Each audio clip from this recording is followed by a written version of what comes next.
So it does look like all those who warned that we were being too soft on homegrown jihadists and were called racist for doing so have actually been proven right, doesn't it? Well, let's have a chat now with one of those people, Anne-Marie Waters, Director of Sharia Watch UK. Good afternoon, Anne-Marie. Good afternoon. How are you? I am all right. I suppose you don't take any pleasure in saying you were correct, but what do you make of what we hear today from the EU Security Chief?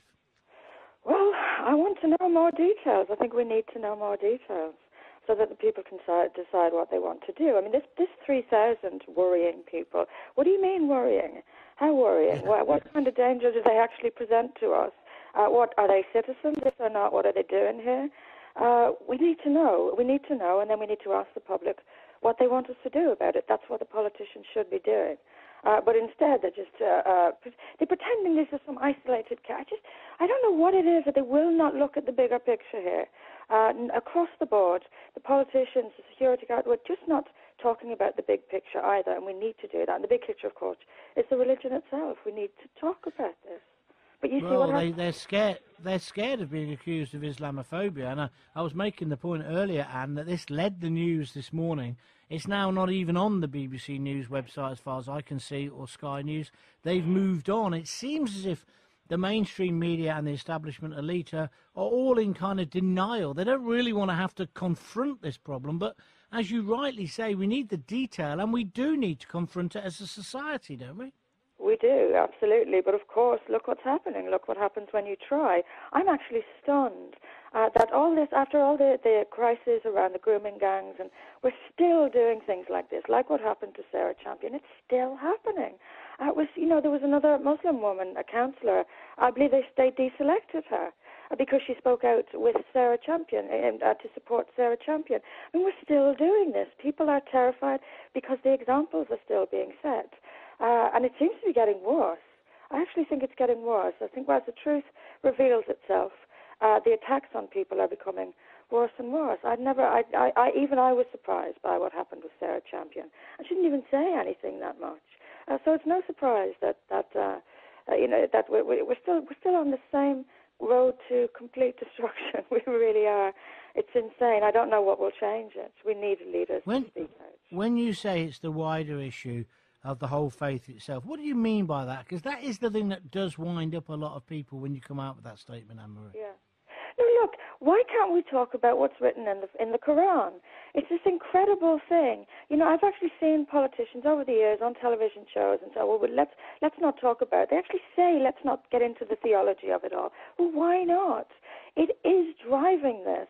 These people are religiously devoted, religious fanatics. We have to start looking at this religion, and the only way it's mentioned now is when it's either discounted as irrelevant, or you're attacking someone as a hate monger simply for asking questions. I want us to look at the bigger picture and decide what we do about the future, the next few generations. What do we do now? And to do that, to make those decisions, we have to be fully informed, and that means looking at the religion, looking at the Quran and looking at Muhammad and seeing where these ideas are coming from. We've got to. It's insane that we're looking away from the main motivator.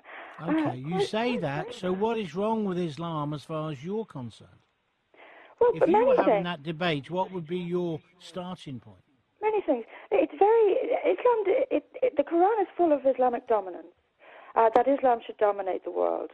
And this can't live side by side in free societies. If you're a supremacist and you believe you're superior to everyone else, how can you have a sort of a safe society, a integrated society with a religion that teaches its own superiority, and quite significantly? It's not a passing remark. It's the entire religion is based essentially on political world domination. It's in the Quran over and over again.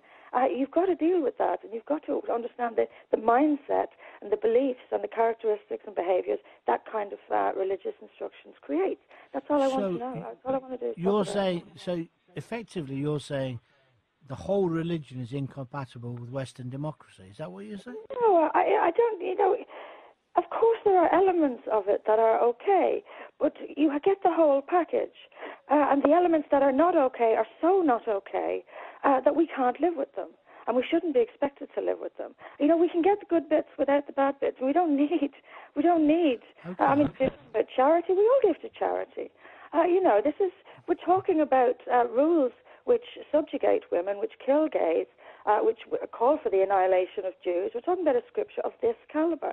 And we can't, no matter how many other good bits may be in it, this bad bit is too bad. We can't live with it.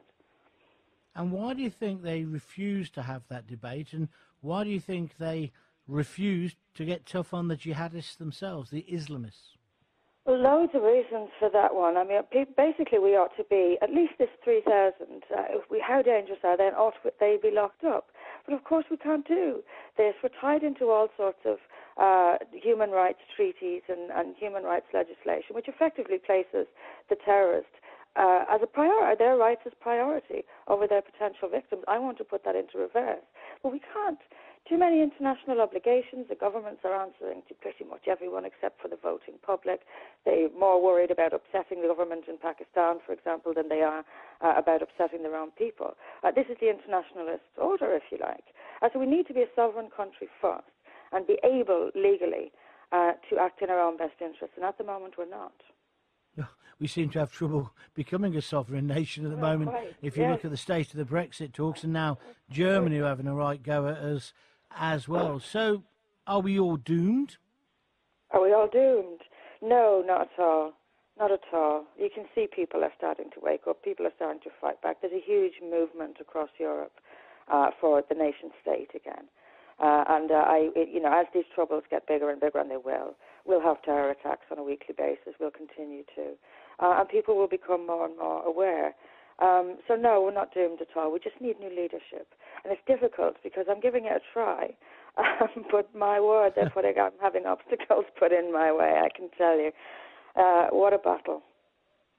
But we'll get there. Anne-Marie, good talking to you. Thank you very much. You didn't frankly have the balls to put country before party.